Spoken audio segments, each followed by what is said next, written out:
खबर शामिल करते हैं चुन्नी गोट से नुमाइंदे सैयद फहीम हाशमी से। प्रेस क्लब चुन्नी गोट के सदर और सीनियर सहाफ़ी शाहिद बशीर चौधरी ने कहा कि मारूफ सीनियर सहाफ़ी अरशद शरीफ कीनिया के शहर नैरोबी में बहिमाना कत्ल की पुरजोर मज़म्मत करते हैं। तफसीलात के मुताबिक प्रेस क्लब चुन्नी गोट के ओहदेदारान और मेंबरान ने हंगामी अजलास मुनाकिद किया। अजलास के शुरका से सदर प्रेस क्लब शाहिद बशीर चौधरी ने गुफ्तगू करते हुए कहा, पाकिस्तान पहले ही सहाफ़ियों के लिए गैर महफूज मुल्क है। अब बैरून मुल्क में भी पाकिस्तानी सहाफ़ियों की टारगेट किलिंग की जा रही है, जो काबिल मज़म्मत है। हम सहाफ़ी बिरादरी अरशद शरीफ के बहिमाना प्री प्लान कत्ल पर सख्त तशवीश और मज़म्मत करते हैं।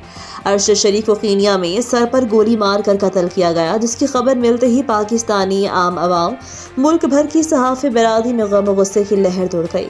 पाकिस्तान इंटरपोल की जानिब से मिलकर ये कमीशन कायम किया जाए। इस केस के हर पहलू पर बहुत बारीक बीनी से जायज़ा लिया जाए। अरशद शरीफ की फैमिली को तहफ़्फ़ुज़ फराहम किया जाए। हम सहाफ़ी बिरादरी अरशद शरीफ के साथ खड़े हैं। इस केस के तमाम मुहर्रिक़ात तमाम के सामने लाए जाएँ। इस मौका पर अब्दुल हफीज़ अंजुम चौधरी, मोहम्मद खालिद गुज्जर, एहसान Khan Lashari, Mohammad Imran Chaudhary, Shahmir Khan, Abdul Hafeez Faheem, अतीउर Rahman Malik, Mohammad Ajmal Bajwa, Malik Asif red, Malik Mazhar Ali red, Syed Faheem, Shahid Hashmi, Ataur Rahman Malik, rice Bilal Hussain और दीगर मौजूद थे। मज़ीद खबरों के लिए विजिट करें rednews.pk।